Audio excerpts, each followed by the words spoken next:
Muy buenos días a todos. Vamos a dar inicio a nuestro nuevo Sembrando Ideas, donde el tema de esta vez que nos convoca es el del ODS número 5, Educación de Calidad.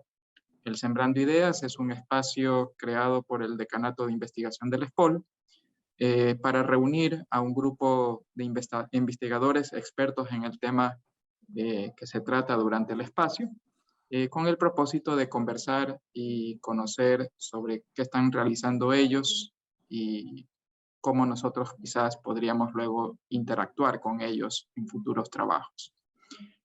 Como mencionábamos, el tema de hoy es educación de calidad, el ODS número 5, y nos estarán acompañando la doctora Sara Wong, la doctora Carla Ricaurte, el doctor Matías Pecot y el doctor Gonzalo Sánchez. Antes de dar inicio, una breve presentación de cómo vamos a desarrollar este espacio.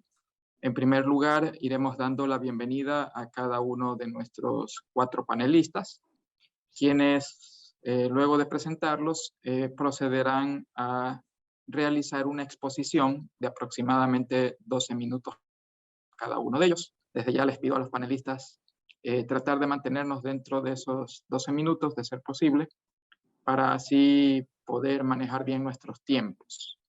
Luego de que cada uno de los panelistas haya hecho su exposición, entonces pasaremos a la parte que yo considero la más rica del Sembrando Ideas, y es donde atenderemos las preguntas o comentarios de los asistentes a este panel. Y finalmente realizaremos un cierre y el agradecimiento. Temas a tener presentes es que, por favor, a excepción de los panelistas, el resto mantengamos nuestros micrófonos apagados con la finalidad de así evitar ruidos y garantizar que lo que nos están presentando los expertos sea mejor entendido por todos.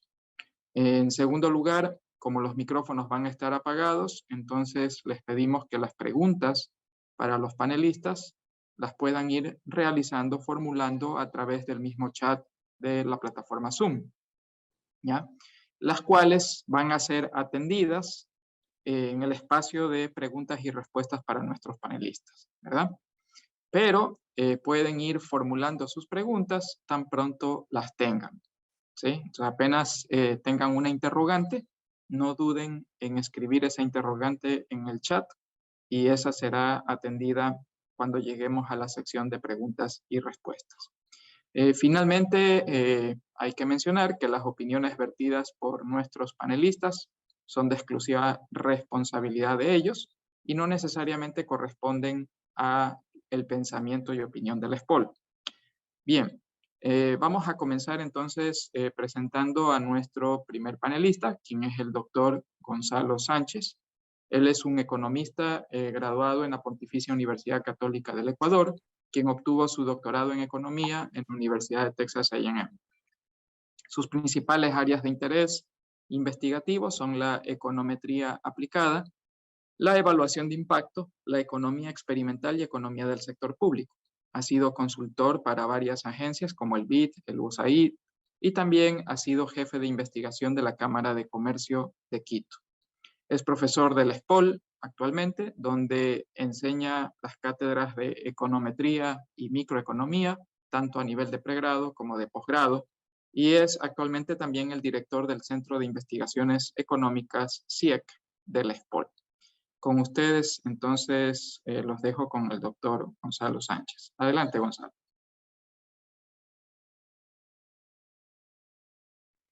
Muchas gracias, Carlos, y de nuevo muchísimas gracias por la invitación. Voy a compartir mi pantalla. Me indican si lo pueden ver. Ok.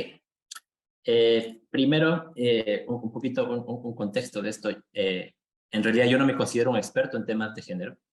Sin embargo, he aceptado esta invitación con gusto en el contexto de un artículo no científico, un artículo no científico que lo presentamos en el Boletín de Política Económica del CIEG en mayo, es decir, hace no mucho, ¿no?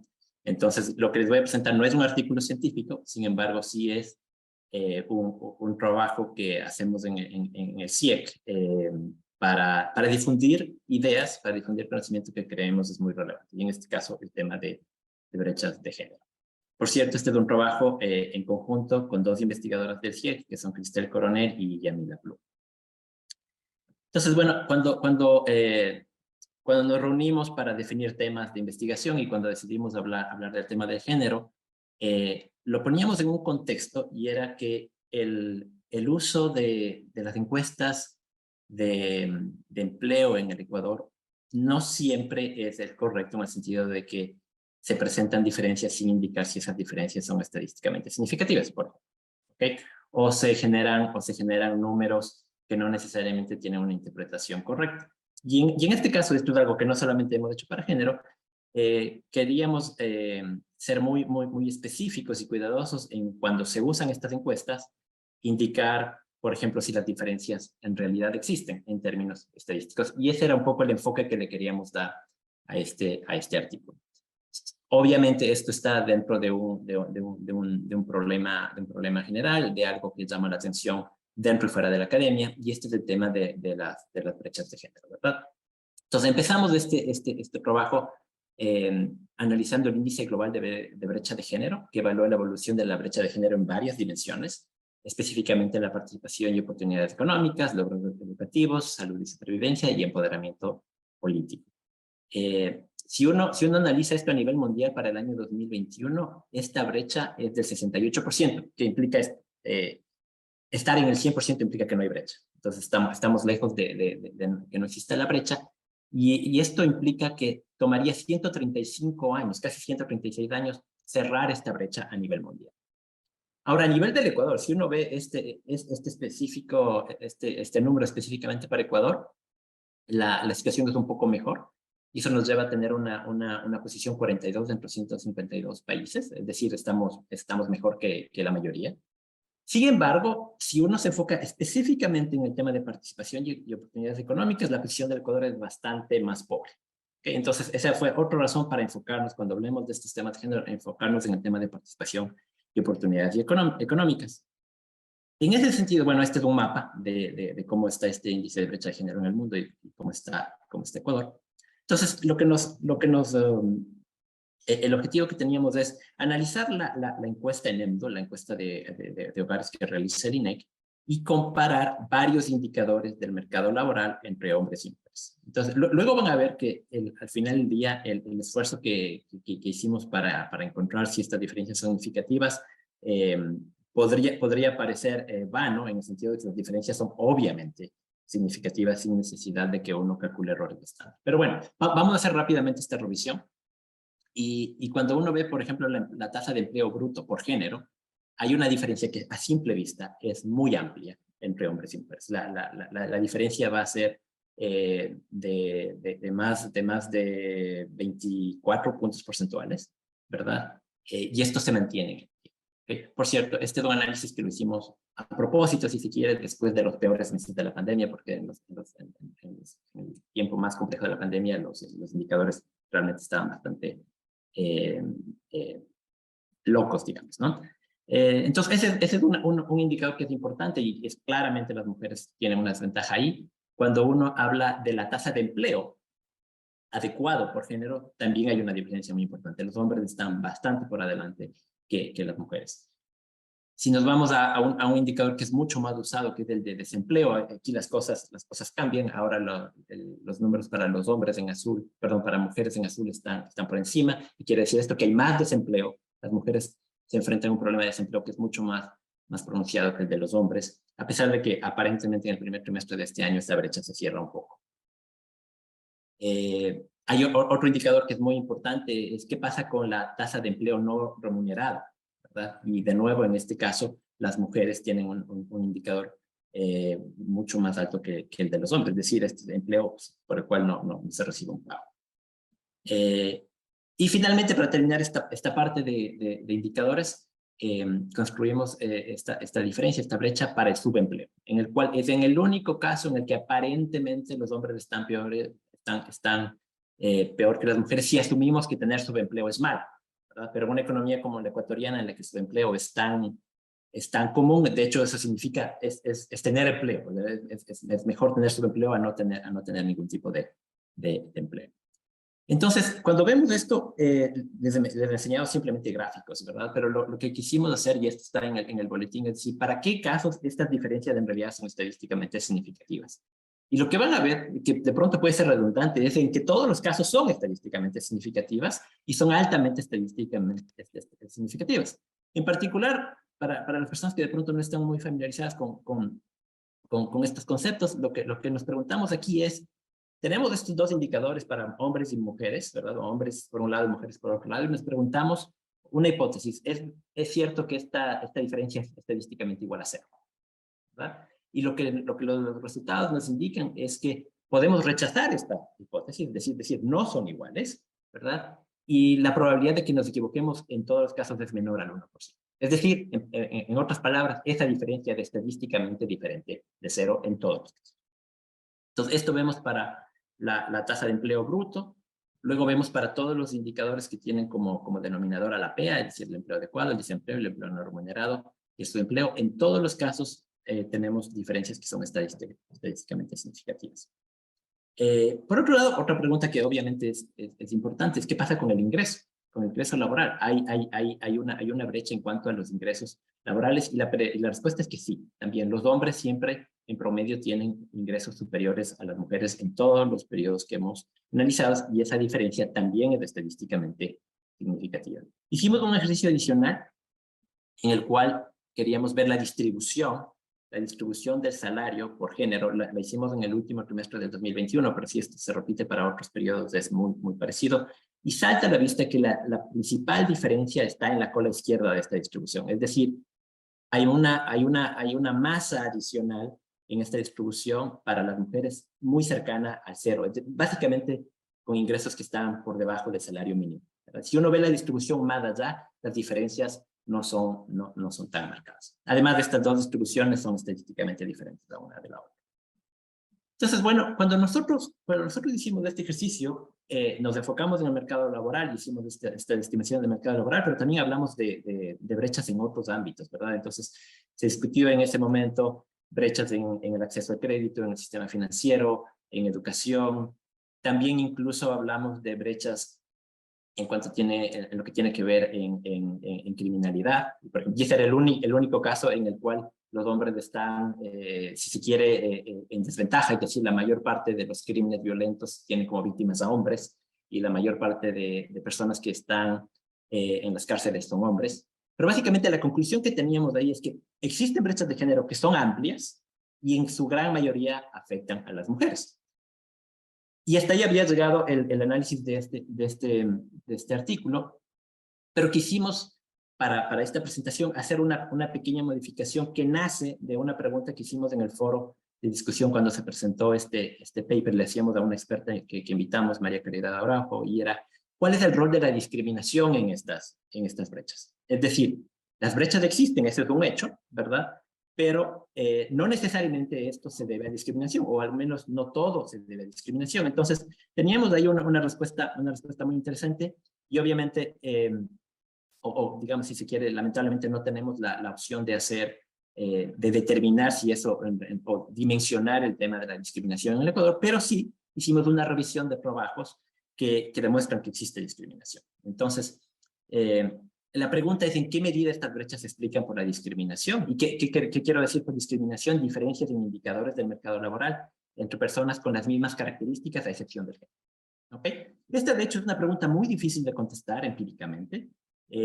Si uno quiere hacerlo usando métodos econométricos, se va a enfrentar a temas como sesgo de selección. Es difícil considerar todas las características. Cuando uno dice las mismas características, bueno, ¿cuáles son todas esas características? Es decir, esto trae un problema que se conoce como problema de no observables, y también potencialmente el mal uso de variables de control. Es decir, variables que en realidad son afectadas por la discriminación no deberían ser usadas como entre estas características. Entonces, encontramos muy buena evidencia que indica la existencia de discriminación, pero como les indico, no para Ecuador. Si alguien, de hecho, tiene esta evidencia específica para Ecuador, sería excelente que pudiéramos conversar de eso. Y bueno, hay mucha literatura en esto. Nos enfocamos en la economía experimental, básicamente por la experiencia también del equipo. Hay mucho trabajo también en la psicología experimental, de lo cual no voy a hablar. Y además, dentro de la economía experimental, vamos a hacer énfasis en los experimentos de campo. Así, también hay mucha evidencia en experimentos de laboratorio. ¿Qué son los experimentos de campo en economía? Son situaciones en las que las personas toman decisiones de su ambiente natural y que en su versión más simple se divide a una muestra entre un grupo tratado y uno de control, y existe asignación aleatoria de quién va al grupo tratado y quién va al grupo control, en grupos que son estadísticamente iguales. Es decir, son iguales en todas las dimensiones posibles, con excepción de una, en este caso el género. O, bueno, el género que las personas van a observar. Vamos a ver los ejemplos, ¿verdad? Es decir, no hay un problema de endogeneidad. Además, estos trabajos tienen la ventaja de generalmente trabajar con muestras grandes. Eso nos ayuda a tener poder para detectar diferencias significativas. Y eso al final del día implica que las diferencias que se identifican encuentran un efecto causal. Entonces, voy a hablar solamente de algunos casos o de dos tipos de experimentos que se hacen para estudiar el tema de discriminación. El primero tiene que ver el de enviar aplicaciones de aplicantes que tienen las mismas características. Es decir, los investigadores encuentran parejas, si se quiere, de aplicantes a un cierto trabajo, y estas personas tienen características iguales, ¿verdad? Características observables iguales, con excepción de que una persona es una mujer y la otra persona es un hombre.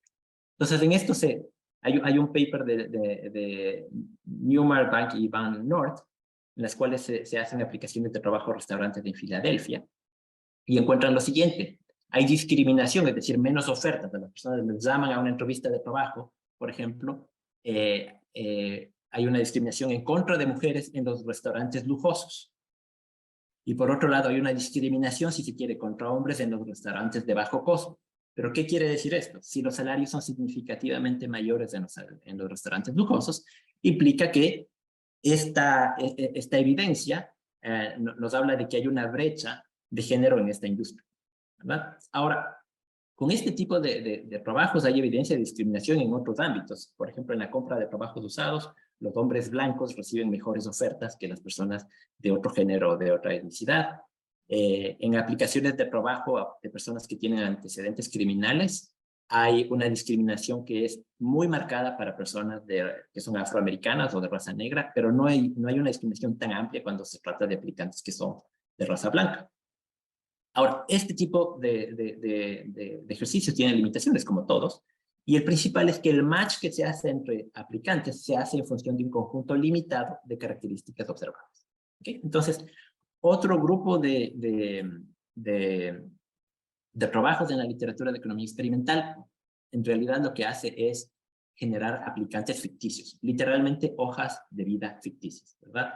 Donde se manipula la percepción de la minoría, incluyendo el género, básicamente con el nombre. Entonces, se envían hojas de vida en las que se describen características iguales entre dos grupos. Sin embargo, en el un grupo, por ejemplo, el nombre es obviamente de un hombre y en el otro obviamente de una mujer. Esto también se hace en otras dimensiones, por ejemplo, en temas de raza o de religión. Por ejemplo, en Europa, un nombre que suene mucho a un país árabe, ¿verdad? Entonces eso puede dar, esta manipulación de la percepción de la minoría, ¿verdad? Obviamente, tiene la ventaja de que uno puede generar hojas de vida con muchísimas características que entendemos que deberían ser iguales, ¿verdad? ¿Qué se encuentra en esta literatura en cuanto a género? Carson, en el 2011, encuentra que los hombres tienen mayor probabilidad de respuesta en industrias que son tradicionalmente dominadas por hombres, y las mujeres tienen mayor probabilidad de respuesta en industrias tradicionalmente dominadas por eso. Es decir, en promedio no hay una diferencia muy importante. Sin embargo, si uno se enfoca en estos diferentes tipos de industrias, sí hay una diferencia. Hay un paper de Petit del 2016 que es interesante, este es hecho en Francia, y encuentra que la discriminación contra mujeres existe, pero existe sobre todo en la edad fértil. Es decir, en este ejercicio de nuevo de enviar estas hojas de vida ficticia, las mujeres de 25 años eran discriminadas en relación a los hombres, pero cuando tenían 37 años ya no existía tal discriminación. Entonces, esto es una evidencia de que uno de los factores que motiva a la discriminación es el tema de la fertilidad, de la edad fértil de las mujeres. En un paper similar hecho en México, Gómez y otros encuentran que hay discriminación contra mujeres indígenas, pero no contra hombres indígenas. Entonces, en este caso, la dimensión es la etnicidad y comparar la respuesta de mujeres indígenas versus mujeres no indígenas, y ahí hay discriminación, pero cuando se hace esto entre hombres indígenas y hombres no indígenas, no hay esta discriminación. Por cierto, cuando hacíamos esta revisión, encontramos que cuando uno habla de discriminación, de hecho hay diferencias mucho más marcadas cuando se habla de discriminación por temas de etnicidad, creencias religiosas y edad. Lo cual también nos llamó la atención. Entonces, bueno, haciendo un poquito como reflexiones finales, vemos que hay brechas de género que están dentro y fuera del mercado laboral que afectan sobre todo a las mujeres. Y en este sentido se han desarrollado lineamientos que ayudan a cerrar dicha brecha, ¿verdad? A nivel mundial, como sabemos y como estamos reunidos acá para hablar de un objetivo de desarrollo sostenible, se busca la igualdad y el empoderamiento de niñas y mujeres. En el Ecuador en particular, se presentó el proyecto de ley orgánica de economía violeta. En el 2018 entró en vigor la ley para prevenir y erradicar la violencia contra las mujeres. Además, en el campo de política existen leyes y reglamentos que determinan cuotas de género en puestos de decisiones en la función pública. De hecho, este es uno de los artículos que presentamos hace unas semanas en la presentación del boletín, y Sarah Carrington de la UDLA nos presentó un artículo muy interesante que justamente hablaba de este tema, de estas cuotas de género. Hay varios estudios que nos hablan de qué pasaría si se cierra esta brecha, si hay igualdad. Y uno de esos estudios nos indica que habría un incremento de 25 billones o un crecimiento de 26% del PIB mundial en el caso de que se logre cerrar esa brecha. Entonces puede ser que no solamente esto es bueno para el grupo de mujeres en particular, pero para toda la sociedad.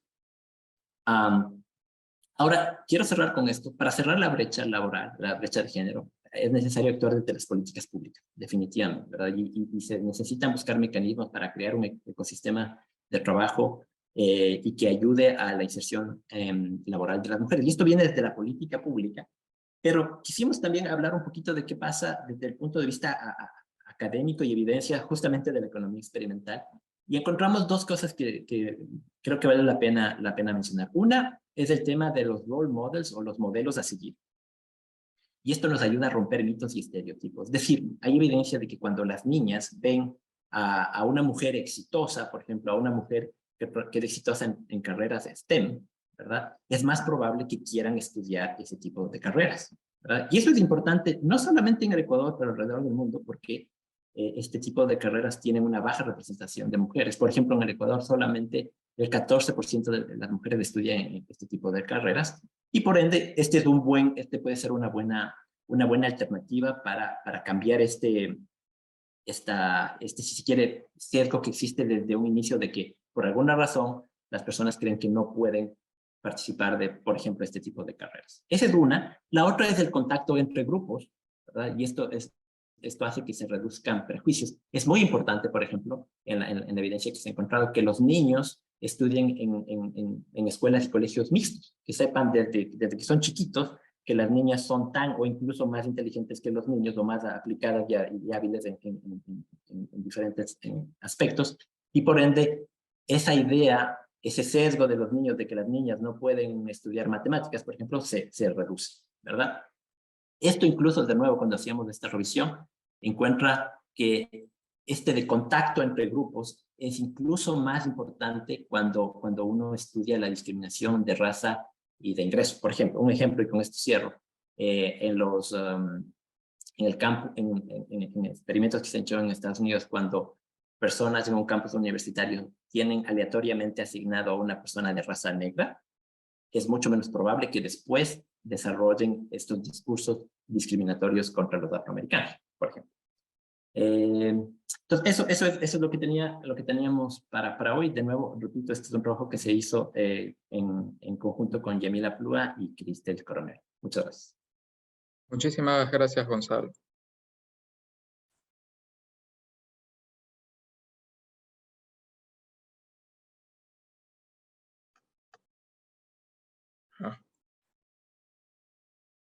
Un ratito que me confundí de pantalla a compartir.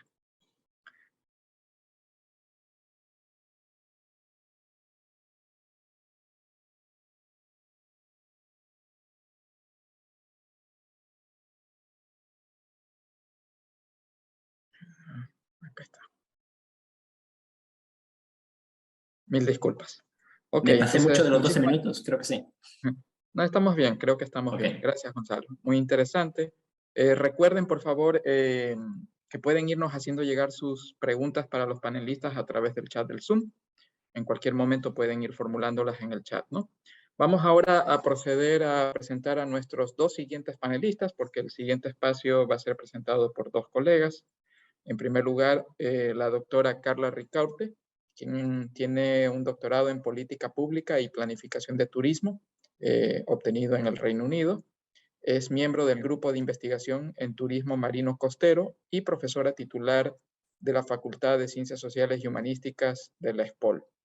Es miembro de consejos editoriales, tal como el Tourism Management Perspectives y otros más, y ha escrito para varios medios del país, como por ejemplo el diario El Universo, GK, Focus y la revista Transport. Sus intereses están relacionados a la política pública y a la planificación turística, con especial énfasis en cuestiones de equidad y espacios. También la estará acompañando el doctor Matías Pecot, quien es un jurista especializado en Derecho Ambiental y también es profesor del ESPOL. Trabajó varios años como voluntario internacional y asistente y coordinador de proyectos de cooperación entre Ecuador y Perú. Sus temas de interés personales toman raíces en las sociedades del sur global y en el turismo como un medio de desarrollo local. Sus trabajos sobre la informalidad en playas ecuatorianas y los asentamientos humanos en el noreste de Guayaquil han sido publicados en varias revistas internacionales.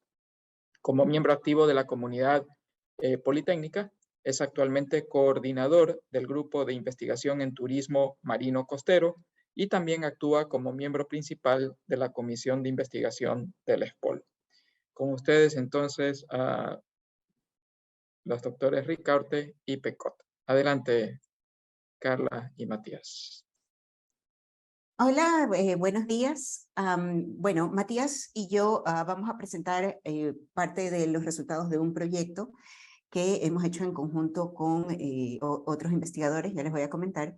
Y lo que vamos a presentar hoy tiene que ver con emprendimiento turístico liderado por mujeres en Ecuador y México, y cómo nosotros analizamos este traspaso desde los discursos de empoderamiento hacia innovación social. Entonces, un poco continuando lo que venía conversando Gonzalo sobre el empleo, pues nosotros ahora vamos a hablar del emprendimiento de mujeres.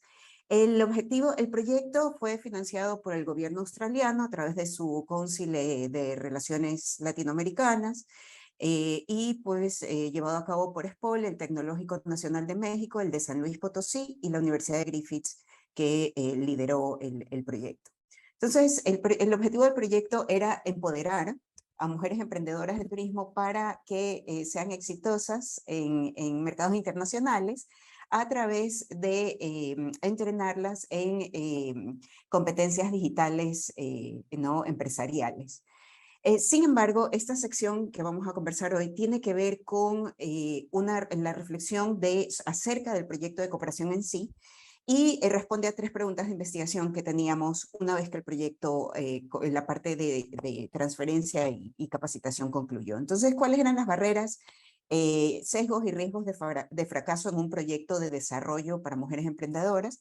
Queríamos saber cómo ocurre realmente la innovación social en emprendimientos turísticos liderados por mujeres y cuáles son las implicaciones de lo que ocurre en la realidad para futuros proyectos de cooperación y de desarrollo turístico que tenga que ver con mujeres emprendedoras. Buenos días con todos. Gracias por la invitación. Voy a utilizar los próximos minutos para hacerle un pequeño panorama sobre 2 temas. El primero será la revisión de la literatura y el segundo, la metodología que hemos utilizado para esta investigación. En cuanto a la revisión de la literatura en Grounded Theory, la metodología que usamos, el tema es un poquito particular porque tratamos en lo posible que la literatura no influya sobre el proceso de creación de la teoría. Entonces, es una etapa un poquito diferente de un proceso normal Concretamente, para aterrizarlo, eso significa que hemos revisado la literatura en todo el transcurso del proyecto, pero a diferentes niveles. En 3 etapas, identificamos como 7 cuerpos de información. Un sobrevuelo sería que al inicio intentamos establecer un vínculo justamente entre los ODS y el tema del emprendimiento turístico liderado por mujeres en Ecuador y en México. Mucha literatura en este contexto se trata sobre los problemas encontrados por las mujeres, lo que les hace falta. Básicamente es la mayoría de la literatura que encontramos al inicio del proyecto y que justificaba la intervención de una forma u otra.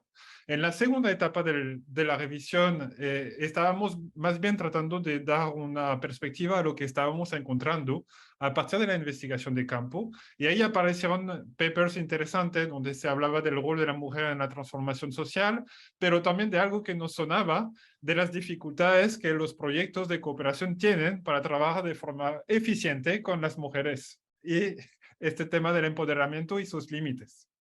Y en la última etapa de la revisión de la literatura hemos ya empezando a dialogar con nuestros pares y ver en qué medida la teoría que nosotros estábamos viendo aparecer se conectaba con diferentes cuerpos de información y conocimiento en otras partes del mundo. Ahí la conexión se hizo puntualmente sobre temas de innovación social, temas de innovación social, perdón, tuve un hueco, pero básicamente regresando sobre el tema de la innovación social, es el concepto social, entonces por eso me quería enfocar sobre esto. Es el concepto central del estudio, es básicamente el tema de encontrar nuevas formas de relacionarse, nuevas formas de hacer, nuevas formas de conectarse hacia objetivos comunes. Concretamente en turismo, ¿qué significa eso? Son cuerpos de literatura que se relacionan con el emprendimiento social, con el uso del diseño basado en usuario, con comunidades de prácticas, comunidades de aprendizaje, temas de networking, de colaboración. Eso es básicamente el vínculo entre innovación social y turismo. Nuevas formas de hacer, nuevas formas de relacionarse. En cuanto a la metodología, creo que es importante explicar 2 cosas. Un poquito la parte teórica y qué es este de Grounded Theory. Y segundo, cómo nosotros lo llevamos hacia una práctica de investigación. En términos teóricos, sencillamente puedo iniciar desde las 3 palabras. Grounded significa que es una teoría que se basa en el análisis de datos, no tanto en teorías previas, pero más bien en los datos que encontramos. Es un proceso positivista en este sentido. Theory es que estamos tratando de explicar cosas que están ocurriendo en Ecuador y México en este caso, y en particular el rol de la mujer en la sociedad local cuando emprende en turismo. Y finalmente, constructivist tiene que ver con la posición de los investigadores en el proceso de elaboración de la teoría. Se considera que desde nuestras propias experiencias debemos transparentarlas porque influyen sobre la teoría que estamos produciendo. Eso es para la teoría. En la práctica, muy concretamente, esto significa levantamiento de información continuo, 32 entrevistas en 2 países a mujeres emprendedoras, reuniones de trabajos internacionales, 3 rondas de codificación de información a través de el programa en vivo, y básicamente diferentes ciclos que llamamos iterativos, donde finalmente un tema va emergiendo del análisis de datos, y esto lo contrastamos a la vez con lo que están encontrando otros investigadores y lo que finalmente estamos encontrando en la data. Este proceso fue más o menos 2 años de trabajo entre la recolección de información y su análisis. Muy bien, entonces, con respecto a los resultados, ya había dicho antes que nuestro proyecto tenía como objetivo empoderar a las mujeres, y ya en las rondas de codificación y análisis nos topamos con otros resultados, ¿no? Y uno de los resultados más importantes es que los testimonios revelan que las mujeres con las que estábamos trabajando ya estaban empoderadas, porque habían pasado por un proceso de toma de conciencia, ¿verdad?, de su posición como mujeres, tanto en su plano familiar como en el plano de su comunidad, como a través de sus negocios turísticos. Entonces, las mujeres hablan de sí mismas en ecuatoriano y en mexicano, ¿verdad? Como yo soy chévere, yo soy loca, yo soy chingona, que lo que evidencia es un proceso de haber roto estereotipos para poner sus negocios y para sacar sus negocios adelante. Entonces, ellas actúan fuera de estos estereotipos tradicionales de género y revelan procesos de acción, de agencia, para negociar y para transgredir estas normas y prácticas sociales, al tiempo que ellos van transformando, ¿no?, esta cultura tanto, y estas prácticas sociales tanto en sus negocios como en sus familias y sus comunidades. Entonces, esto es lo que tenemos en el lado de la izquierda, la mujer emprendedora en turismo como motor de innovación social. Ellas innovan al convertirse en emprendedoras y romper estereotipos de género y buscar nuevas formas de hacer las cosas en sus comunidades. Y luego del lado izquierdo tenemos los resultados de nuestra propia reflexión como equipo de cómo trabajar en proyectos de cooperación con mujeres emprendedoras, cómo nosotros fuimos cambiando nuestra forma de pensar sobre lo que teníamos que hacer y lo que queríamos que el proyecto sea, ¿no? Entonces aquí podemos ver, por ejemplo, una de las colegas diciendo, bueno, yo no quiero que este proyecto sea solo cumplir con lo que nos daba la beca, marcar la casilla, se terminó la beca y ya nos vamos. Y luego cómo realmente podemos empoderarnos para hacer cambios o para construir nuevas formas de turismo y convertirnos en comunidades de aprendizaje. Entonces, esta es la teoría emergente. Hemos hecho Grounded Theory, y la teoría emergente pues, es un framework que nos dice cómo sucede la innovación social con perspectiva de género en el contexto de mujeres emprendedoras en turismo. Uno de los primeros elementos fundamentales que quisiéramos resaltar y que aparece en el centro de la figura que están observando es que básicamente nuestro aporte hacia el conocimiento primero se trata de quiénes son los actores de la innovación social en turismo desde una perspectiva de género. Y ahí estamos rompiendo paradigma porque finalmente estamos afirmando a partir del proceso que primero hay que reconocer y reubicar las mujeres emprendedoras en turismo como actores autónomos de innovación social. Es decir, que ya existe un proceso propio de cambio de la sociedad, de transformación y de relacionarse con los demás. Y en paralelo a eso, al abrir este primer campo o identificar estos primeros actores de innovación social, existe un segundo actor social que hay que considerar, que este es más tradicional, que es los equipos de cooperación, pero ver justamente esos equipos de cooperación como en un plano más igualitario con las mujeres y básicamente esos son los actores de la innovación social tal cual los encontramos, las mujeres de forma autónoma y los equipos de trabajo que a través de la colaboración con las mujeres. Y de este marco, este framework emergente también nos ayuda a identificar cómo trabajar en marcos de cooperación internacional, ¿no? Y de cooperación en general con mujeres emprendedoras. Entonces, uno de los problemas o uno de los temas que teníamos era que el financiamiento se acababa y el tiempo tenía el proyecto tenía un tiempo límite, ¿no? Entonces, para romper estos tiempos límites y considerar la intervención como algo que se hace y se retira, pues podemos hablar de comunidades y redes, ¿verdad? En cuestiones de género, ¿no? Entonces, formar en las comunidades locales redes de actuación, en lugar de pensar en las mujeres como parte del discurso de desarrollo o como víctimas del discurso, en el discurso de desarrollo, pues necesitamos reorientar el discurso hacia las mujeres actuando el desarrollo en su día a día, ¿no? En lugar de hablar de entrenamiento, por ejemplo, podemos hablar de aprendizaje conjunto, ¿no? En lugar de hablar de entrenamiento y capacitación, podemos hablar de coaprendizaje, aprendizaje conjunto. En lugar de trabajar para las mujeres emprendedoras en turismo, hablar de trabajar con las mujeres emprendedoras de turismo. Y en lugar de hablar de cooperación internacional, pues sociedades y colaboraciones internacionales. Con este framework nosotros buscamos contribuir a la teoría de innovación social en turismo, a la teoría sobre complejidad en el desarrollo turístico y al feminismo postestructuralista. Finalmente, con pues nuestra discusión y conclusiones, tenemos un primer, para el discutir o para la discusión tenemos lo que tenemos aquí es un primer enfoque que es discursivo, y es cómo los discursos dominantes del desarrollo limitan el papel de las mujeres, ¿no? Y este estigma político de ser víctimas, ¿no?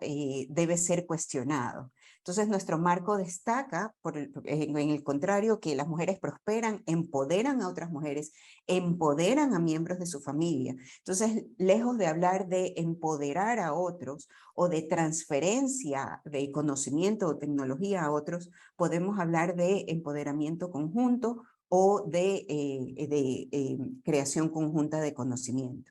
Luego tenemos un enfoque relacional que tiene que ver con cómo nos relacionamos con las personas con las que trabajamos. Y aquí nos preguntamos qué dirían las mujeres si pudiesen formar parte de esta toma de decisiones acerca de qué se trata su propio proyecto de cooperación. En lugar de ser beneficiarios o en lugar de ser participantes de talleres o grupos objetivos, ¿qué tal si las convertimos en socios locales, ¿verdad? En personas que pueden hablar y tomar decisiones con respecto a su propio proyecto. Y tenemos finalmente un enfoque metodológico que se trata obviamente de los términos y de las formas en las cuales trabajamos con las mujeres emprendedoras y no para las mujeres emprendedoras. La idea es justamente cuestionar nuestros formatos de intervención tradicionales, que son transmisiones de conocimientos verticales, por ejemplo, y transicionar hacia procesos de innovación y colaboración. En el contexto politécnico tenemos el ejemplo de innovación, pero esos tipos de iniciativas institucionales de trabajar diferentemente para lograr objetivos a medio y futuro plazo, aún no se implementan o de forma limitada en nuestras relaciones con la sociedad o nuestro entorno, y en este caso las mujeres emprendedoras en turismo. ¿Ok? Entonces, esto sería. Bueno, esa es nuestra presentación de hoy, ¿no? Cómo podemos pasar de empoderamiento a innovación social. Muchísimas gracias. Gracias. Muchísimas gracias, Carla y Matías. Muy interesante la forma en que presentaron su trabajo. Bien, a continuación, bueno, antes de continuar, nuevamente cuña comercial. Por favor, si tienen preguntas para nuestros panelistas, las pueden ir formulando a través del chat del Zoom, ¿no? Que ya estamos cerca al espacio de preguntas y respuestas, donde las iremos entonces realizando a nuestros panelistas. Vamos a continuar con nuestra siguiente invitada para cerrar con broche de oro estas exposiciones del Sembrando Ideas. Tenemos la presencia de la doctora Sarah Wong, quien tiene un doctorado en Economía de la Universidad de California, Los Ángeles, UCLA. Es profesora de la Escuela de Negocios de la ESPOL. También es la directora del Centro de Estudios de Asia-Pacífico de la ESPOL y ha dirigido y trabajado en estudios para el Banco Mundial, Banco Interamericano de Desarrollo, la FAO y otras organizaciones latinoamericanas y mundiales. Entre sus intereses de investigación están el análisis de impacto sobre la productividad y la pobreza de cambios en política comercial, así como cuestiones de política laboral como los efectos salariales y en empleo de los salarios mínimos. Actualmente trabaja en la digitalización como un motor para el emprendimiento internacional en los países de América Latina y los efectos sobre los ingresos de las emisiones de GEI en la agricultura. Sus estudios han sido publicados en varias revistas internacionales y bueno, las dejo con ustedes a la doctora Sarah Wong. Adelante, Sarita.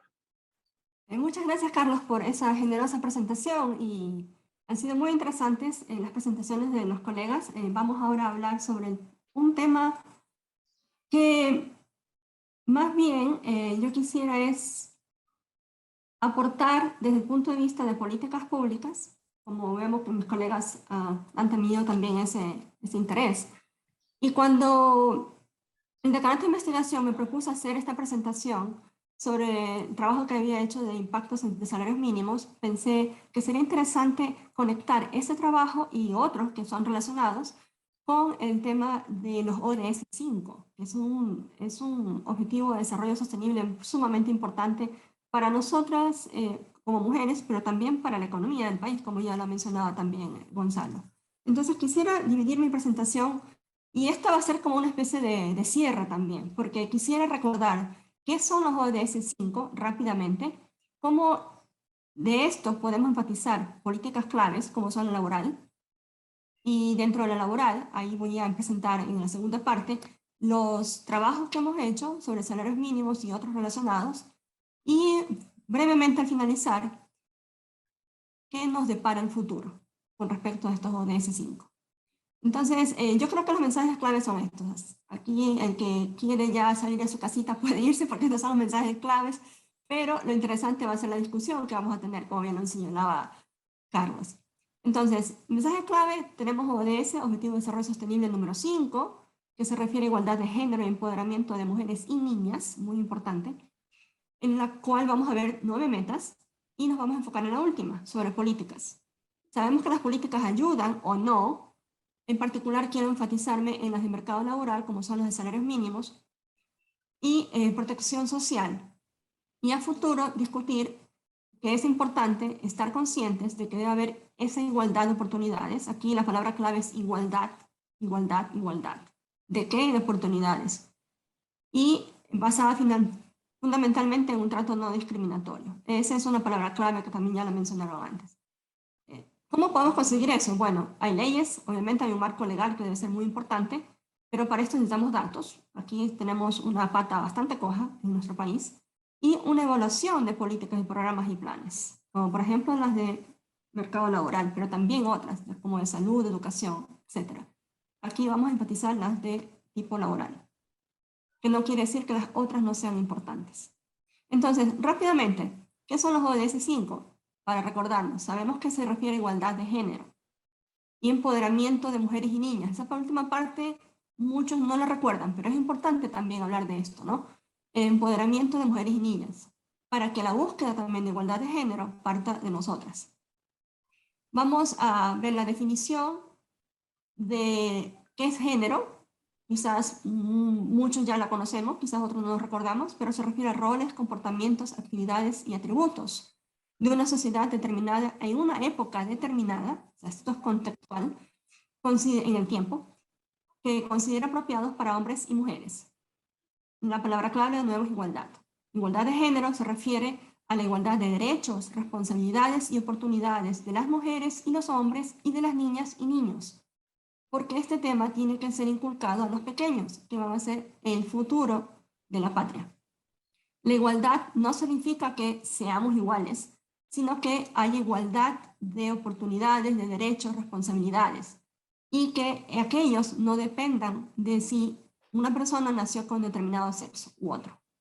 La igualdad de género no es un asunto solo de nosotras las mujeres o las niñas, sino que concierne e involucra también a los hombres. Esto es muy importante. ¿Cuáles son esas metas? Aquí están resumidas, como verán, están numeradas tal cual las presentan las Naciones Unidas. Dice 5, 1, 2, 3, 4, 5, 6 y luego A, B, C, I. En total 9. Estas se resumen en buscar eliminar discriminación, violencia y prácticas nocivas. Todo eso suena muy bien, ¿no? Tanto para mujeres como para niñas. En reconocer y valorar y asegurar oportunidades de participación, de acceso, de emprender y aprobar reformas que conlleven a eso. Pero además aprobar y fortalecer políticas y leyes para promover la igualdad de género y el empoderamiento de mujeres y niñas. Esta es la que quiero enfatizar aquí. No quiere decir que las otras no sean importantes, son supremamente importantes, pero como decimos, tenemos adelante en la presentación, tenemos que empezar revisando y empezar con paso firme, poco a poco, en algo, ¿no? Vamos a enfatizar esto, y obviamente porque mis investigaciones se refieren a temas de políticas y en particular de políticas laborales. Entonces, aprobar y fortalecer políticas y leyes para promover la igualdad de género y el empoderamiento de mujeres y niñas, que no quiere decir que es un punto aislado o que necesariamente lo tenemos que ver por separado. De hecho, se interrelaciona. Y rápidamente uno puede ver que se puede interrelacionar con temas de discriminación, de asegurar una participación plena y efectiva, con igualdad de oportunidades, en el mercado laboral, por ejemplo, con igualdad de derechos y recursos económicos. Entonces, no es una meta aislada, estas metas se interrelacionan. Las políticas que queremos enfatizar de nuevo, la laboral, con temas de salarios mínimos y una política laboral activa, y la de protección social, que se refiere al tema de la seguridad social. Estos van de la mano con una política laboral, de hecho, porque la seguridad social va como un derecho a un trabajo, y los salarios implican esos derechos también. Y bueno, una ley que vamos a enfatizar aquí, como ya lo mencionó Gonzalo, es la de la economía violeta. Esta ley ya tiene bastante tiempo en discusión, ¿eh? Una primera versión se la hizo el gobierno de Moreno, el gobierno anterior. Ahora está en discusión, precisamente el día lunes 13 de junio, se discutió el texto para presentarlo en segundo debate. O sea, las discusiones siguen. Ya hubo un primer debate. El contexto actual es que se debe presentar un segundo debate en la Asamblea. Ahí les dejo un link para que vean lo último y más información sobre esto. Incluye importantes aspectos de igualdad de género, como es esperado, y de empoderamiento y participación de las mujeres en mercados laborales. Al final de la presentación vamos a hablar un poquito más sobre esto. Pero ¿por qué enfatizamos los mercados laborales? Ya sabemos que hay diferencias para las mujeres. Muy bien ha resumido Gonzalo. Nosotros queremos enfatizar aquí solo 3 indicadores, que es participación laboral, el desempleo, que es la otra cara de la moneda que mencionó Gonzalo, que es el empleo y el pleno empleo. Vamos a hablar del desempleo, que quizás para Ecuador el tema del desempleo no sea lo más importante, pero como vamos a hacer a continuación comparaciones con otros países, hemos elegido estos indicadores: participación laboral, desempleo y brecha salarial de género. Como verán, la participación laboral de la mujer en general es menor, no quiere decir que eso sea malo, ya vamos a ver qué es lo que pasa ahí. El desempleo es mayor, eso también vamos a ver qué es lo que refleja. Y la brecha salarial en contra. Obviamente eso es claramente no una buena señal. La menor participación laboral de mujeres. Aquí, como estamos comparando diversos países, vamos a ver, y si ustedes ven el resultado de ese 40, quiere decir que si lo medimos, porque hay diversas formas de medir esta participación laboral, pero en este caso es como porcentaje del total de la fuerza laboral. Hay, por cierto, en estas 3-4 gráficos que van a ver a continuación, tuve la ayuda de Matías, por ahí está Matías, nuestro asistente del CEA. Eso es un tema que también nos interesa y estamos haciendo una comparación precisamente entre países de América Latina y de Asia. La cuña va por el Centro de Estudios Asia-Pacífico. Como vemos, este 40 está resaltado, quiere decir que la participación de mujeres en el total, como porcentaje del total de la fuerza laboral, es menos del 50% en general. En muchos países, sin embargo, ha incrementado en los últimos 30 años que tenemos los datos, como lo pueden ver, aunque en unos lentamente, ¿no? Tenemos del 91, 2005 y 2021. La barra gris es la actual y en algunos pocos ha habido retrocesos y es una forma de medirlo esto como porcentaje del total de la fuerza laboral. Hay otras formas que tienen que ver con grupos por educación, por edad, quizás hasta por industria. Es decir, va a haber una heterogeneidad entre países dependiendo de cómo se la mida también. Ahora, más alta participación en la fuerza laboral de las mujeres no necesariamente implica una mejoría. De hecho, algunos estudios precisamente tratan de explicar si es que hay y si hay por qué esta forma de U de la participación en la fuerza laboral de las mujeres. Es decir, a niveles de ingresos más bajos es una alta participación, pero esto es debido más que todo a la pobreza y como un mecanismo de supervivencia en respuesta a crisis, que las mujeres se ven abocadas a entrar en la fuerza laboral, aceptando incluso informalidad, es decir, sin la protección salarial y mucho menor salario. A medida que el ingreso de los países va creciendo, la participación laboral de la mujer ha ido disminuyendo en algunos, como ven en la gráfica, esa es la idea, pero cuando se llega a un nivel más alto, de nuevo empieza a subir la participación laboral de las mujeres. Ahora, incluso cuando las disparidades de género en las tasas de participación laboral son bajas, o sea, aunque tuviéramos una, digamos, paridad, una igualdad en tasas de participación laboral femenina, aún así habría que ver el tema del salario, porque las mujeres tienden a ganar menos que los hombres, porque es probable que se dediquen a trabajos no protegidos, que haya discriminación, etc. Y lo importante entonces es comprender la calidad de empleo de las mujeres, como vamos a ver. En cuanto a desempleo, y rápidamente esto, hay mayor desempleo entre las mujeres a través de los países, digamos. Este es el de las mujeres, desempleo, y este es el de los hombres, obviamente es menor ahí, se ven las barritas mucho más. En cuanto a la brecha salarial, el otro indicador que queríamos enfatizar, y que también ya lo mencionó Gonzalo, pero creo que esto es muy importante porque tiene mucho que ver con las investigaciones que estamos haciendo de salarios y de seguridad social, es que las mujeres en promedio reciben menos salarios que los hombres. Claro, puede haber explicaciones como el capital humano, es decir, quizás menor educación, menor experiencia, eso explicaría un menor salario. Pero, o también el tipo de ocupación que ya ha sido mencionado, ¿no? Si estamos en ocupaciones que se llamaban antes femeninos, en donde eran porque se tenía ese perfil para mujeres y en que ganaban menos, entonces en promedio, porque estas brechas salariales, en este caso por ejemplo, están medidas como un promedio, ya sea a través de la media o de la mediana. Entonces a nivel de un país, el promedio va a ser menor de ingresos para las mujeres. Pero al ir más allá de las características de las trabajadoras, ya sea capital, humano o ocupación, podría haber normas sociales, podría haber discriminación, esto está en rojo señalado, porque obviamente eso no está correcto, y eso es lo que hace que el desarrollo económico no sea el potencial que podría ser si hubiera una participación plena de las mujeres, y obviamente también el tema de los sesgos. Entonces, esto es lo que queremos enfatizar. Ahora, como verán, hay incluso economías desarrolladas en donde hay una brecha salarial en contra para las mujeres. Pero ¿por qué hay esas brechas? Lo que se ha mencionado, el tema de la educación, el tema de que las mujeres quizás no tienen el poder ¿para qué? Por ejemplo, para discutir leyes, que se pongan leyes a favor. Puede haber discriminación que sea legal. Antes las mujeres no podíamos votar en muchos países, legalmente. Y incluso, como vamos a ver más adelante, el salario era menor legalmente para mujeres. Algunos incluso decían menos inteligentes, que no eres capaz de ser buena en matemáticas. Entonces, los trabajos femeninos, el que las mujeres debamos estar en casa, los trabajos de cuidar a los hijos o los padres que son no remunerados, y la menor participación en la fuerza laboral por una, quizás, decisión impuesta. En los años 50 y 60, en la mayoría de los países, pudieran estas haber sido unas explicaciones tranquilamente aceptadas. Hoy por hoy, obviamente hay unas que no podemos aceptar, o por obvias razones y porque ha ido evolucionando el pensamiento. Entonces, pero, sin embargo, puede haber el tema de los trabajos femeninos, el que haya mayor uso del tiempo en casa y que haya todavía un tipo de discriminación legal y otro tipo de discriminación que debe de ser estudiada.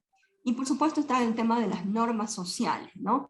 Esas normas que quizás imponen ciertos roles de género, ¿no? Entonces, ¿qué podemos hacer? Esa es la pregunta. ¿Y cómo se pueden eliminar? Aquí voy a poner los ejemplos extremos, digamos, solo para que vean lo diagnóstico del asunto y quizás las diversas formas en que se puede eliminar. Por un lado está Ruanda y por otro lado está Islandia, uno de África, otro de Europa. En Ruanda hubo una cruenta guerra civil que resultó en que murieron muchísimos hombres, que son los que iban a la guerra, y resultó que la población hubo un desbalance, es decir, en total había más mujeres que hombres, entonces estas tuvieron que asumir trabajos y roles, quizás antes no les daban paso, pero ahora porque muchas más mujeres, pues les tocó asumir, llegando a puestos de poder y decisión importantes. Ellos pudieron cerrar la brecha salarial, de género.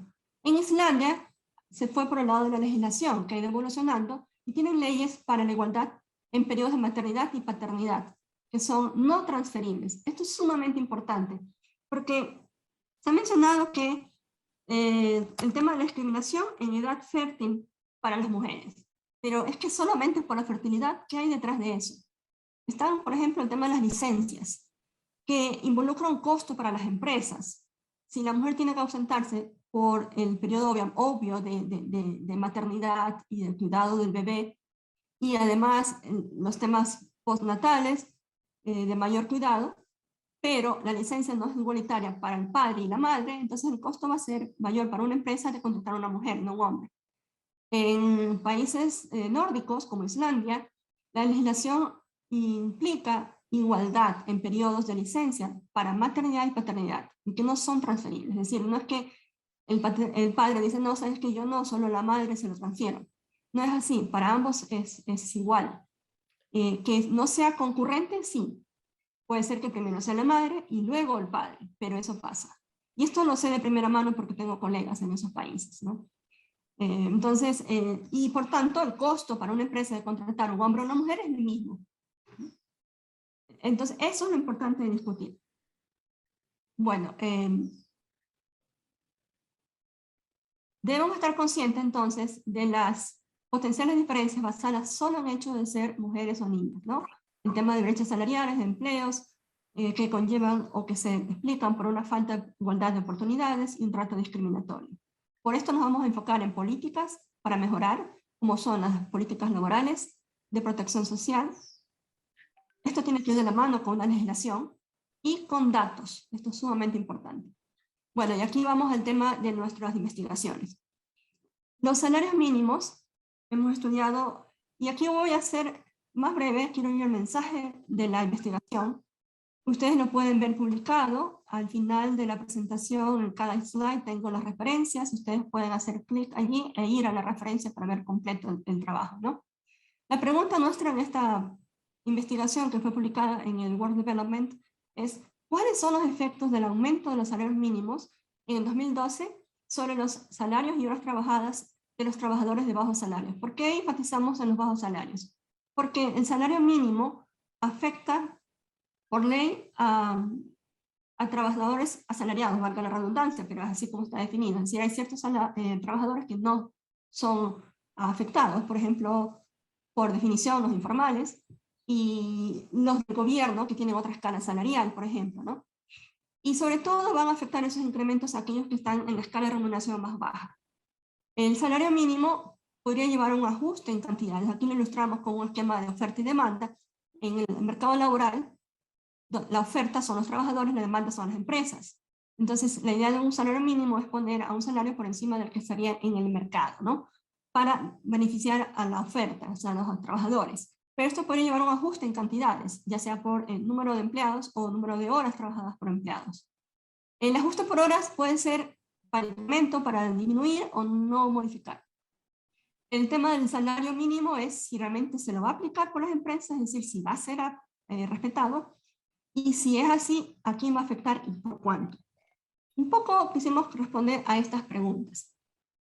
¿Cómo la respondimos? Es decir, ¿cuál fue nuestra estrategia de estimación y en particular de identificación? Porque queríamos hablar de temas de causalidad. Bueno, no voy a ir entre los detalles, de nuevo recomiendo leer la publicación, pero hemos utilizado diferencias y variaciones exógenas en los salarios mínimos sectoriales. O sea, esto es algo que nosotros hemos sustanciado ahí en el trabajo, ¿no? Tuvimos muchos retos metodológicos, obviamente desde los datos, el procesamiento de ellos, y en la parte de la metodología, con el sistema de aplicar por qué sesgos queríamos eliminar, ¿no? O reducir. Ahí menciono algunos: el de sesgo de la muestra o la pequeña muestra, de autoselección, de homogeneidad, cuáles son las variables de control. Para esto obviamente hemos descansado en los hombros de la literatura pasada, que es muy vasta, muy grande, sobre todo en países desarrollados. Hace falta hacer mucho en países, y todavía hace falta hacer en países en vías de desarrollo, y en Ecuador no había. Y hicimos también choqueos de robustez. Resultados principales, y esto es muy interesante: encontramos un efecto de compresión del ingreso por el aumento de los salarios mínimos sectoriales. ¿Qué quiere decir esto? Una distribución que se hace más compacta.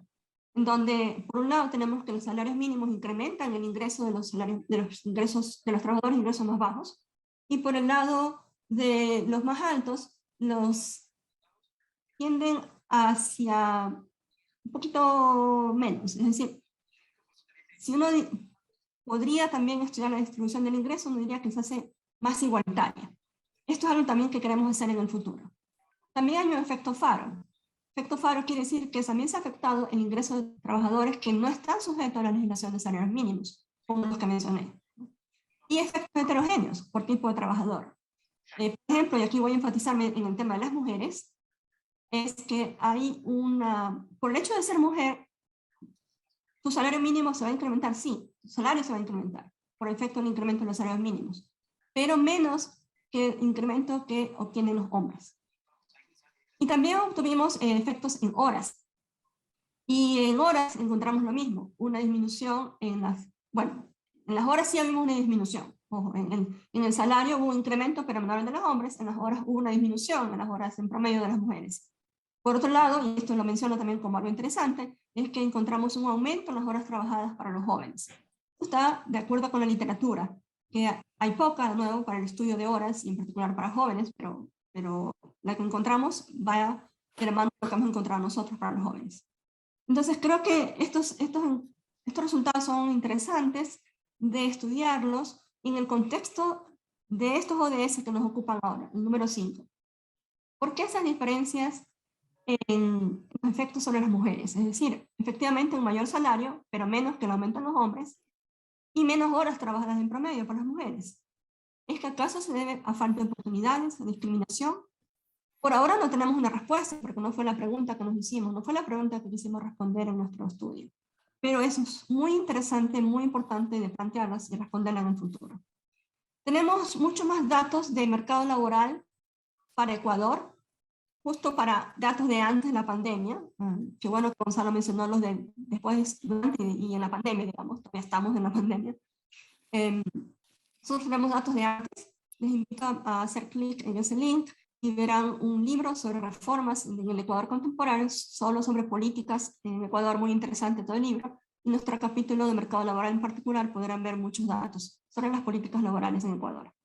Un tema adicional que quiero mencionar como políticas, que va de la mano de nuevo del tema de la política laboral, es la seguridad social. Recuerden que cuando uno tiene un trabajo asalariado, se supone que lo tienen que afiliar al seguro social. Eso es protección social, eso es la seguridad social. Es una pregunta que nos hicimos en este estudio. Hemos estudiado el caso de las trabajadoras domésticas del hogar remuneradas. Hicimos una encuesta en 2014. Recuerden que en aquel entonces se puso en práctica, se trató de que se respete lo que ya estaba en la ley, que es que las empleadas domésticas también deban ser aseguradas. Pero miren que también estaba en la ley. En la ley había una discriminación en contra de las trabajadoras domésticas y también de los trabajadores agrícolas. Y es que ellos ganaban un salario menor al salario mínimo por ley, lo que se llama un submínimo. Es decir, menor al salario básico unificado. Pero eso fue igualado. Ok, ustedes van a ganar lo mismo, porque si es un salario mínimo, debe ser igual para todos. Entonces, las trabajadoras domésticas también recibieron luego un salario mínimo. Y también se puso en práctica de que se las afilie.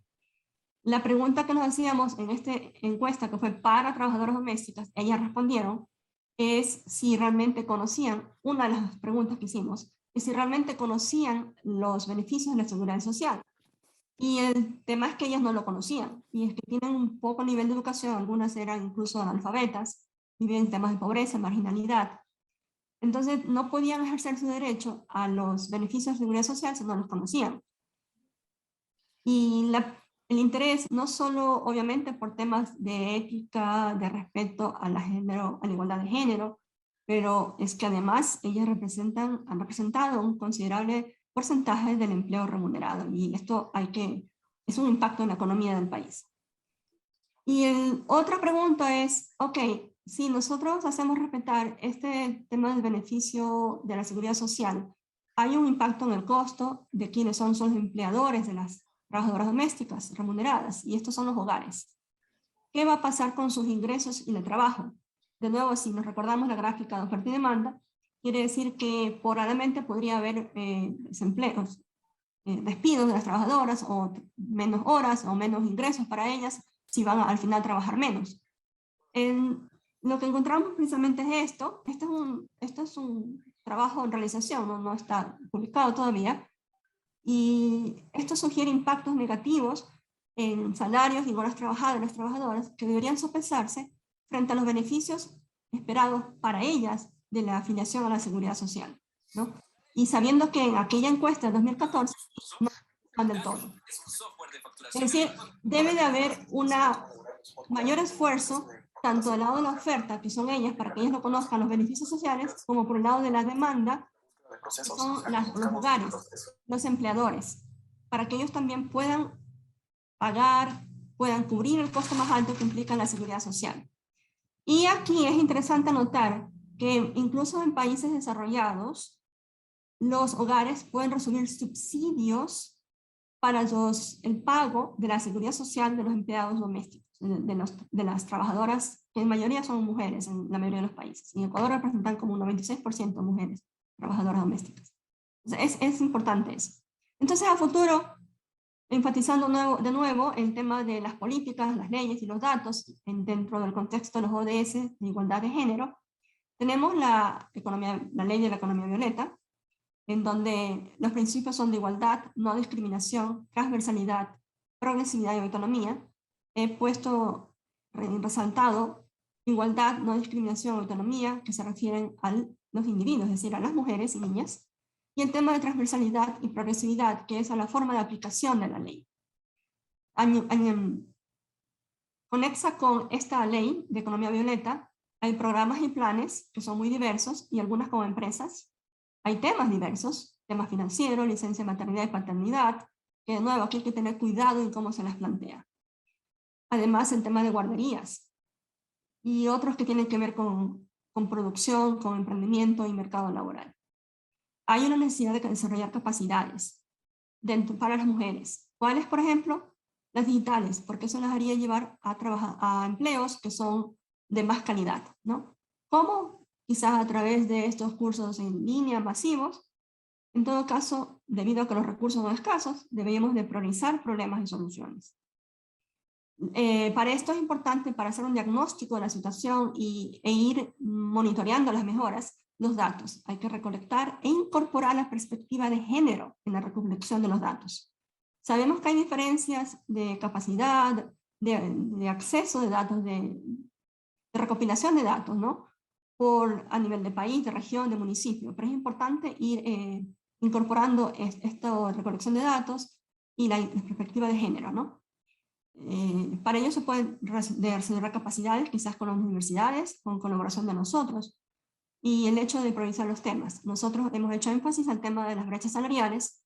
También es importante el uso del tiempo, el liderazgo, temas de política vienen por allí también, y el tema de la violencia doméstica, como lo podemos ver en las noticias de nuestro país. Aquí nada más presento ese slide, espero que la lean. Es una especie de sugerencia de cómo deberían de ser estos datos importantes para el análisis de políticas, no solo para el de la perspectiva de género. Y en tema de políticas, en cuanto al mercado laboral, necesitamos más datos para informar el desarrollo de políticas. Políticas que tienen que ver con salarios mínimos, con lo que se llama la política laboral activa, que son de capacitación y entrenamiento, con temas de emprendimiento. Ese código laboral nuestro tiene décadas. En una época en que las mujeres no participábamos como lo participamos ahora, o queremos participar ahora en el mercado laboral. Creo que debe haber reformas importantes allí. El tema de la flexibilidad es importante para las mujeres. Requerimos a veces estar en el hogar, es verdad. Asuntos globales como el tema de la migración tienen que ser discutidos porque impactan muchísimo. Hay diferencias de género allí, ¿no? Los peligros quizás son mayores para las mujeres que son migrantes. Cuestiones que se pueden resolver a nivel regional, como la recopilación de datos, y cuestiones más nacionales o locales, como el tema de la violencia doméstica. Bueno, esto aquí también les dejo para que lo lean. Y en cuanto al empleo de calidad de mujeres, enfatizar que se deben lograr esas mejoras en calidad de empleo. No tener esos llamados empleos femeninos, hacer que haya un mayor acceso a educación secundaria y superior. De hecho, los datos en Ecuador presentan que ha habido una mayor participación, o sea, cada vez mayor de mujeres en la universidad como estudiantes. Eso es bueno. Hay mayor capital humano. ¿Qué se necesita ahora? Mayor oportunidad de creación de puestos para que sean accedidos por las mujeres. Y que esa educación puede, además, incrementar las expectativas de las mujeres y su salario de reserva. Por tanto, debe ir acompañada de mayor creación de empleo, de nuevo, de calidad y que sea accesible. Y bueno, repito los mensajes claves. Las metas son 9, de igualdad de género, empoderamiento de las mujeres. Tenemos que ir trabajando sobre ellas. Nos hemos enfocado en la última de esta presentación sobre el tema de políticas que podrían ayudar, depende cómo se les diseñe. Hemos visto que hay algunas que pueden ayudar, pero si el diseño no es bueno, puede ir en contra. Tienen en el tema de mercado laboral y de protección social, hay que hacer mucho énfasis en cómo se las diseña y a futuro estar conscientes que la igualdad de oportunidad y el trato no discriminatorio debe de estar en nuestro país para un mejor desarrollo económico. Las leyes tienen que promoverlo, pero tienen que aplicarse. Para eso es importante la recopilación de datos con un enfoque también de género y la evaluación de esas políticas, planes y programas que se apliquen. Por ejemplo, como hemos hecho en el tema de los salarios mínimos. Y bueno, les agradezco y espero responder ahora a sus preguntas. Muchísimas gracias, Sarita. Nuevamente les recuerdo que pueden ir formulando sus preguntas por el chat del Zoom. Pues en este momento nosotros ya pasamos a las preguntas del público para que nuestros panelistas del día de hoy puedan contestarlas, ¿no? Aprovecho para contestar algunas cosas que he visto que han ido preguntando. En primer lugar, todo este material de Sembrando Ideas es grabado y por lo tanto el material va a quedar registrado para que posteriormente el que quiera revisarlo lo pueda revisar o si lo quiera compartir, lo podrá compartir. El video se publica en el canal de YouTube del SPOL, normalmente alrededor de una semana después del evento. ¿Ok? Por las redes sociales se lo ha de comunicar cuando ya esté disponible el video en el canal de YouTube del SPOL. Por otro lado, también han habido preguntas si los datos que presentó Gonzalo Sánchez están disponibles públicamente y Carla Ricaurte ya nos hizo el favor de contestar que sí, que están en un informe, bueno, parte de ellos, ¿no? De lo que yo entendería, la primera parte, ¿no? Que sí, que están disponibles en un informe que elaboró el CIEC y Carla compartió en el chat del Zoom este enlace del informe, ¿no? Entendería que la segunda parte de la presentación de él, que correspondía a avanzar en un trabajo que nace de una pregunta que le habían hecho a él cuando presentó su trabajo, su informe del CIEC, eso no está en el informe, ¿no? Ya, pero en la primera parte de los datos sí. ¿Ok? Bien, procedo a hacer una pregunta yo, inspirado por lo que nos ha presentado Gonzalo y también Sarita. Partiendo de un hecho que creo que la mayoría lo podemos aceptar, y es de que en nuestro imaginario social siempre se tiene al sector empresarial como un sector que busca la mayor rentabilidad a su inversión y en el menor corto plazo, sobre todo en el Ecuador, pero a nivel mundial también probablemente busca siempre tener la mayor rentabilidad posible y para ello entonces probablemente trata de aumentar su margen y también de disminuir sus costos. Siendo así, ¿cómo se compagina eso con los datos estadísticos que tenemos del mercado laboral, sobre todo el ecuatoriano, enfocándonos en el ecuatoriano, en donde resulta que la mujer es menos demandada laboralmente y sin embargo la mujer también es la que a la empresa, a ese sector empresarial, aparentemente le costaría menos porque está teniendo un nivel salarial menor. Entonces, ¿cómo compaginamos eso? Significa quizás que aquellos aspectos culturales y sociales que mencionó Sarita impactan más que el deseo de obtener una mayor rentabilidad en este sector empresarial, o cuál sería una posible explicación a ello.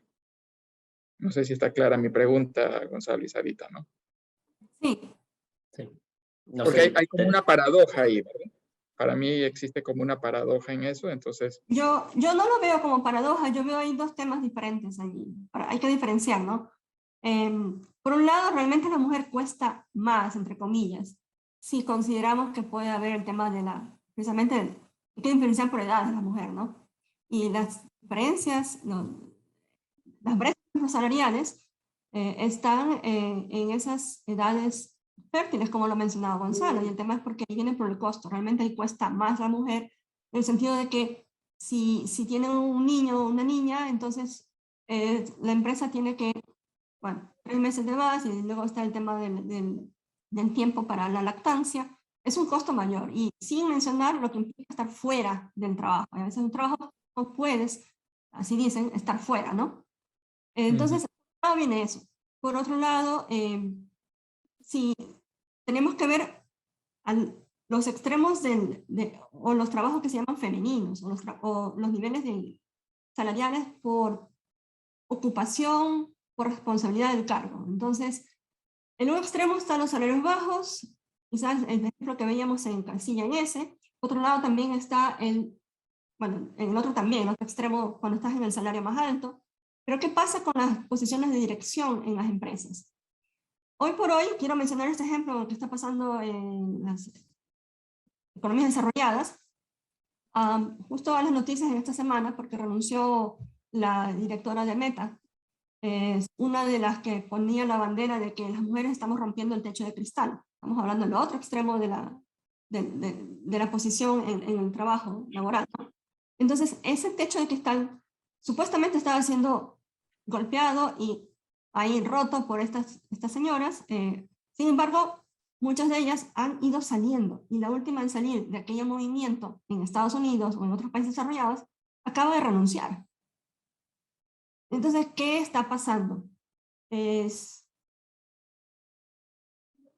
un problema ahí entonces de cómo estamos diseñando, o quizás cuáles son las metas que estamos teniendo las mujeres, o si la pandemia está afectando realmente no solo al empleo femenino, sino realmente a todos los empleos.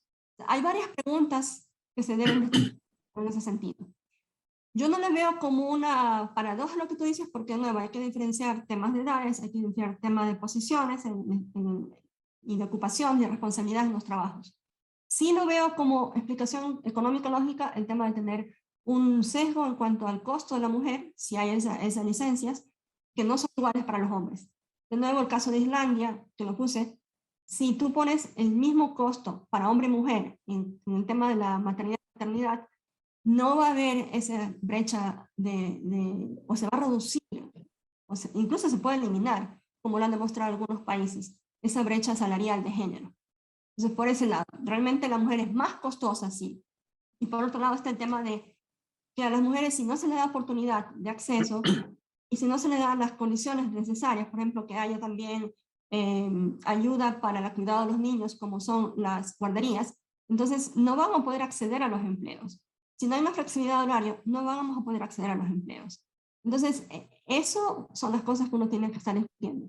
Y allí yo no veo paradojas, sino que a veces se supone que quieren ayudar a la mujer, pero terminan más bien dándole el gol en contra.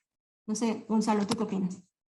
No, totalmente de acuerdo, Sara. Solo quisiera agregar algo, ¿no? Desde el punto de vista económico, la pregunta de Carlos, yo creo que es al lugar en el sentido de que si hay discriminación en el mercado laboral, y recuerdo, al menos la manera en la que yo la definí, ¿verdad? Personas con las mismas características que reciben menores oportunidades o menores salarios. Eso suena como que no hace sentido, ¿verdad?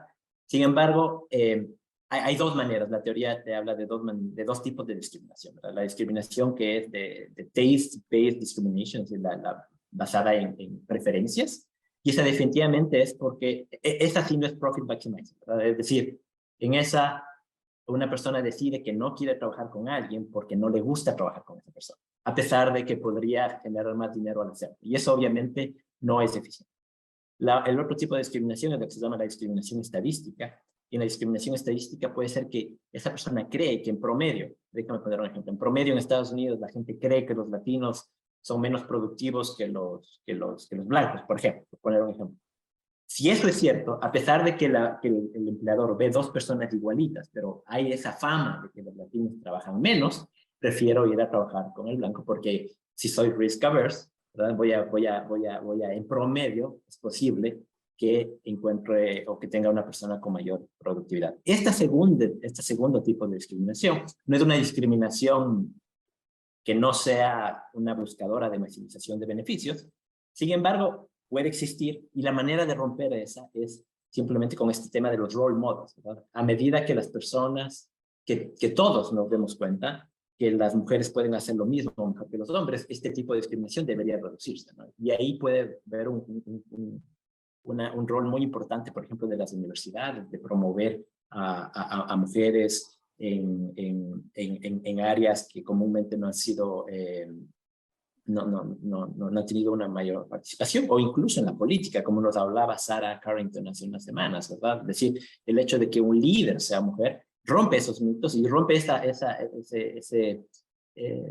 mito de que las mujeres no hacen esto, no pueden hacer eso. Cuando se ve que sí lo pueden hacer, ese tipo de discriminación estadística debería al menos reducirse, ¿no?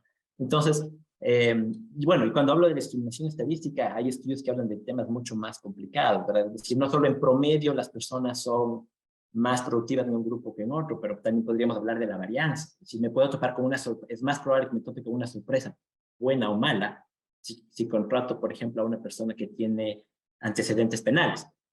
¿Verdad? En promedio pueden ser no tan malos que otro grupo, sin embargo, pueden ser muy buenos o pueden ser muy malos. Entonces prefiero evitarme esa sorpresa y por eso es que no les contrato, ¿no? Entonces hay muchas cosas que se han estudiado en ese sentido, algunas de ellas desde la economía, y que nos hacen nos llevan a explicarnos por qué esa potencial contradicción, por qué hay discriminación si al final esas decisiones de discriminar podrían ir a atentar contra los beneficios de la empresa. Muchísimas gracias, bastante claro. Uno de nuestros asistentes formula un par de preguntas que yo creo que pueden ir dirigidas a cualquiera de los panelistas que desee contestarlas, pero para lo cual es necesario poner en contexto las preguntas en base a un comentario del mismo participante. Entonces, en primer lugar, voy a leer el comentario y luego las preguntas que nos hace. El comentario.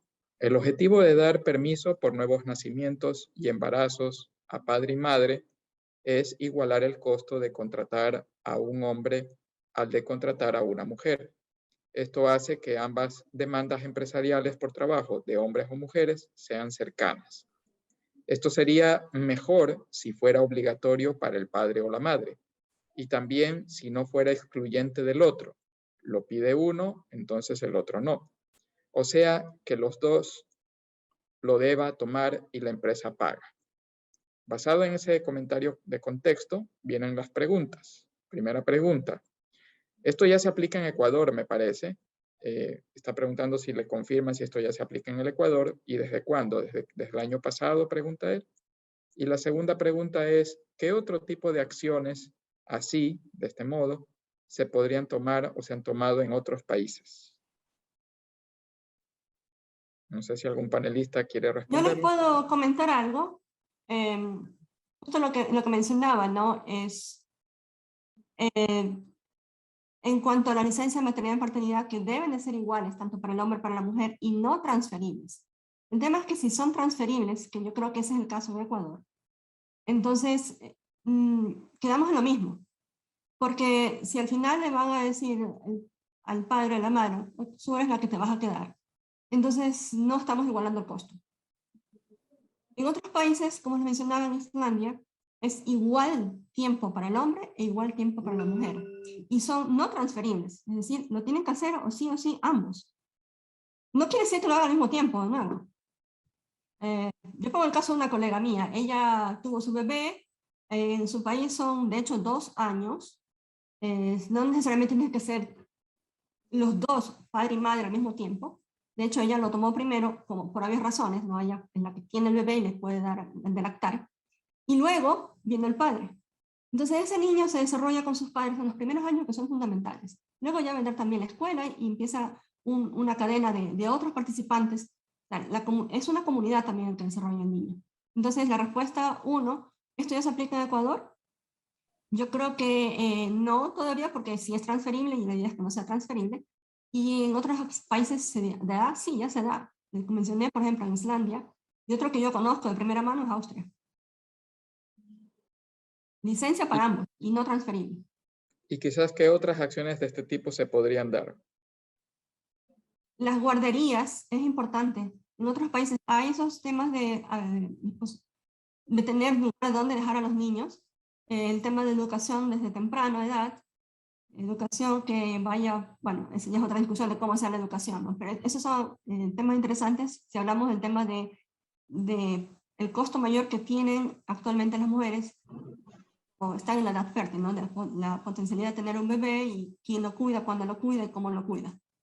Pues, además de las licencias, está el tema de guarderías, está el tema de la educación, que hay oportunidades de temprana educación. En otros países se le dan desde hace unos 2, 3 años ya van a la escuelita. Ya, no sé si algún otro panelista quiere añadir algo más a lo que ha dicho la doctora Wong. Yo tenía una pregunta. Sí. Sí. Perdón, quizás no es una política gubernamental, pero quizás no con base en lo que hemos trabajado con Matías. En los proyectos de desarrollo, como estábamos viendo, es sumamente importante ver a las mujeres como seres humanos a los que les falta algo, ¿no? A los que les falta empoderamiento, les falta conocimiento o les falta capacidad de agencia, de acción. Quizás la política hacia los diferentes proyectos de cooperación. Incluso nosotros como Espola hacemos proyectos de cooperación, de vinculación, y en lugar de tratar a las mujeres como público objetivo, cambiar nuestro discurso y nuestra acción hacia el trabajo en conjunto y hacia la colaboración y hacia la toma de decisiones conjunta en cuanto a estas intervenciones de desarrollo, ¿no? Entonces, lo que quiero decir es que no solo los gobiernos pueden tomar decisiones con respecto a cómo tratamos este tema de la igualdad de género. Nosotros, la universidad, los investigadores, podemos tomar acciones también al momento de hacer proyectos de investigación o proyectos de cooperación. Gonzalo, ¿querías mencionar algo adicional tú?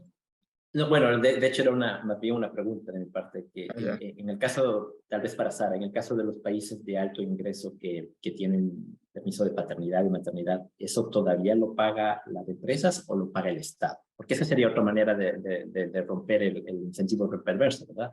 Si quien paga eso es el Estado en lugar de la empresa. Una duda, simplemente. Yo eso sí sé, en los países Okay. desarrollados, en ciertos países desarrollados, por ejemplo en Inglaterra lo paga el Estado, la empresa no asume ese costo, ¿no? Y esa es efectivamente la forma en que se evita la discriminación al momento de la contratación. Excelente. Entonces podría ser ese paso adicional, ¿no? Pero creo que en ese caso igual tendría que ser los dos, ¿no? Porque igual la ausencia del trabajo, de estar allí, sería un costo, ¿no? Aunque claro. lo pague el Estado, para ambos tendría que ser, ¿no?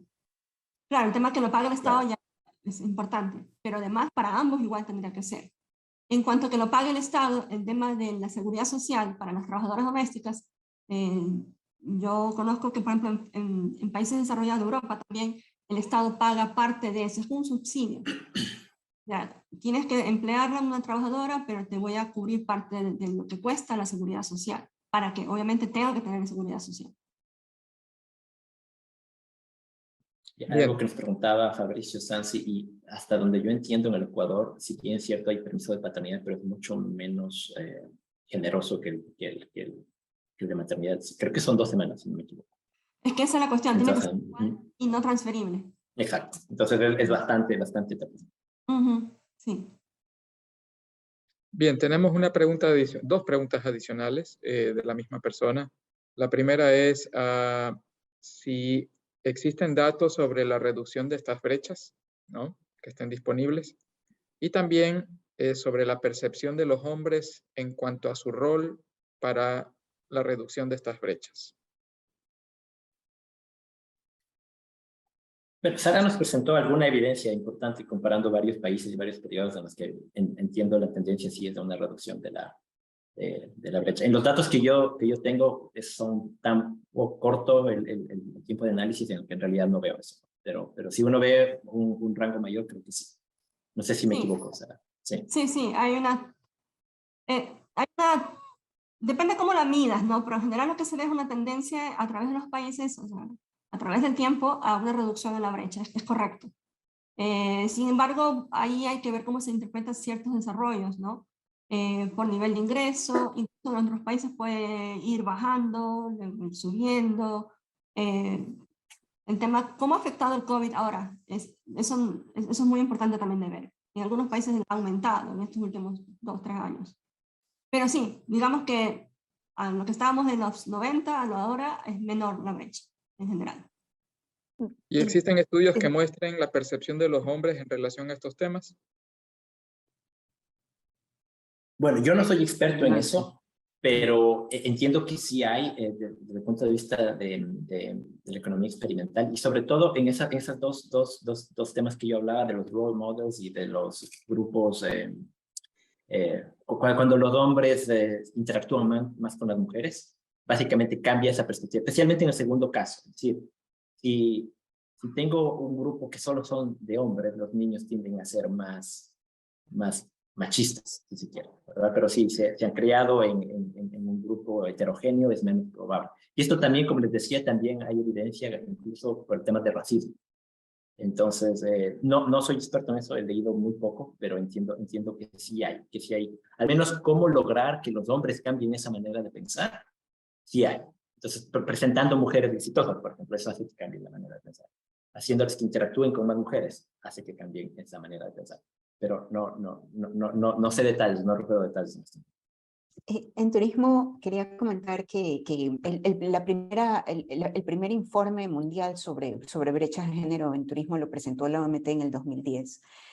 Y eso creó como un efecto de bola de nieve, ¿no? Entonces, luego aparecieron otros informes, investigaciones, habían previas también, pero por ejemplo hubo uno interesante que analizó las brechas entre académicos y en investigación en turismo, es decir, cuántos hombres y mujeres había, por ejemplo, en los comités editoriales de los journals, ¿no? Y quiénes eran los gatekeepers en la investigación científica.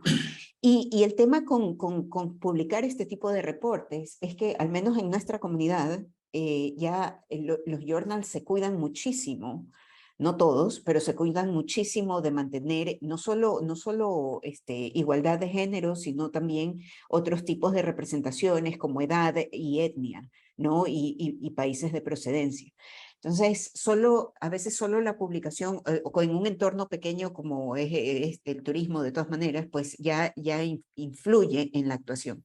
Y este año, por ejemplo, la OMT sacó criterios de actuación, no por hombres y mujeres, pero para reducir las brechas en género, sino por empresas y gobiernos. Entonces, no es para hombres y mujeres, pero ya hay criterios de actuación para empresas y gobiernos que son pues, espacios muy concretos en el quehacer turístico. Una consulta que va más relacionada a lo que presentó Carla y Matías, así que creo que ustedes la pueden contestar. ¿Existen estudios sobre igualdad de género en turismo por cada sector? Por ejemplo, sector hotelero. Por ejemplo, ya revisamos en Guayaquil y hay pocas mujeres ocupando gerencias de hoteles. Y por tradición siempre han sido los hombres quienes la han ejercido. Esa es la pregunta. Si se tiene algún dato sobre ya por sector específico, ¿no? La OMT sacó en el 2010, el segundo reporte me parece que fue en el 2018. Hay otras investigaciones a nivel mundial, el tema es que generalmente están en inglés. Y en turismo específicamente en el Ecuador, pues uno de los primeros reportes de género que hubo fue, me parece, en 1995, el segundo pues lo hicimos nosotros en ESPOL, pero no era sobre el sector hotelero, ¿no? Entonces, bueno, ahí hay el reporte era sobre hombres y mujeres en la academia. Entonces, ahí hay un espacio ahí para ver lo que sucede ya directamente en el sector productivo. Ya, muchas gracias. Bueno, hemos contestado las preguntas que nos han formulado nuestros asistentes. Por lo tanto, procedemos al cierre, agradeciendo en primer lugar a cada uno de nuestros 4 panelistas por su valiosa participación. Han estado muy interesantes las presentaciones. y también a quienes han asistido. Les recuerdo que esto queda grabado y prontamente ya hemos de informar cuando esté disponible el video por el canal de YouTube del SPOL. Aprovecho también para invitarles a nuestro siguiente Sembrando Ideas, que será sobre el ODS número 6, por las redes sociales del SPOL. Ya se debe estar informando el día y la hora para el mismo, ¿no? Muchísimas gracias a todos. Tengan muy buen día. Muchas gracias. Muchas gracias. Gracias a todos.